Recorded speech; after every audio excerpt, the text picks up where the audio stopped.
तस्मै श्री गुरुवे नमः। जय बाबा जी।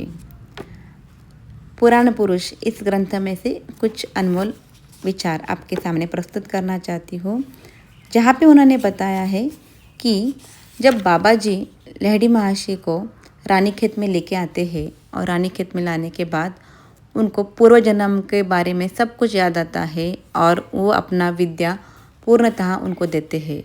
उसी को उन्होंने 26 डायरियों के अंदर भी लिखा हो गया है। और जब साधना करके लहड़ी महाशय पूर्णतः परिपक्व हो जाते हैं तब उन्होंने संसार में इस विद्या को प्रसार करने के लिए कहा है। तो इस विद्या के कारण हमें क्या प्राप्त होता है इसके बारे में कहना चाहती हूँ कि जब महाभारत का युद्ध भी 18 दिनों में समाप्त हो गया, मगर हमारे पास का यानी शरीर का अंदर का मनुष्य के जीवन के अंदर का ये युद्ध चल रहा है, वह अनंत काल से चल रहा है।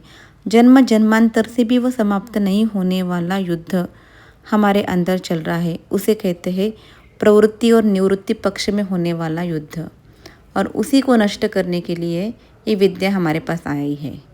प्रवृत्ति पक्ष और निवृत्ति पक्ष क्या है ये समझेंगे हम आज।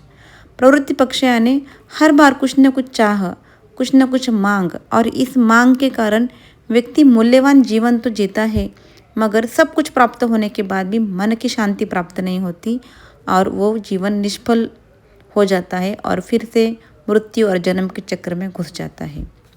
दूसरा है निवृत्ति पक्ष, सबसे बेस्ट है और वही आत्म साक्षात्कार के लिए इम्पोर्टेंट है। इसके अंदर वो सेटिस्फाइड रहता है थोड़े इसमें ही, यानी अल्प सामान के अंदर सेटिस्फाइड रहता है और उसके घर में सामान भी कम रहता है, साधना में ज़्यादा तल्लीन रहता है और चकाचौंध यानी माया जाल में वो नहीं फंसता और अनासक्त जीवन जीता है। तो यही आसक्त और अनासक्त की युद्ध यानी प्रवृत्ति और निवृत्ति का युद्ध में हम लोग फंसे हुए रहते हैं। बहुत व्यक्ति बोलते हैं कि मैं अनासक्त हूँ, मगर वो मौखिक रूप से ऐसा बोलते हैं, उनके मन के अंदर आसक्ति रहती है। तो इस चंचल मन को हम कैसे कंट्रोल में लाए इसके बारे में बताया है। तो सर्वप्रथम हमारे देह के अंदर को प्राण जो रहता है वो प्राण स्थिर रूप में रहता है, और ये प्राण जब चंचल हो जाता है तब चंचल मन उत्पत्ति होती है। और इस मन को शून्य करने के लिए ही जो विद्या या जो इन्फॉर्मेशन बाबा जी ने लहड़ी महाशय को दी थी, उसी को दीक्षा प्रदान की थी, वही दीक्षा हम ले सकते हैं उनके पास जाके। जहाँ जहाँ उनके क्रिया योग के सेंटर है वहाँ जाके हम लोग वो दीक्षा लेके हमारे मन को शून्य कर सकते हैं। और मन को शून्य करना ही अल्टीमेट गोल नहीं है। मन के शून्य के साथ भी उसके साथ भी हमको आत्म साक्षात्कार होने के लिए कूटस्थ चैतन्य में मनुष्य का भ्रूमध्य के अंदर कूटस्थ चैतन्य का दर्शन प्राप्त होना चाहिए, ऐसे कहा गया है। इस संदर्भ में जब तक आत्म साक्षात्कार नहीं होता, ब्राह्म्य स्थिति प्राप्त नहीं होती और भ्रूमध्य के स्थान पर कूटस्थ चैतन्य का दर्शन प्राप्त नहीं होता, तब तक मनुष्य जीवन सफल नहीं होता।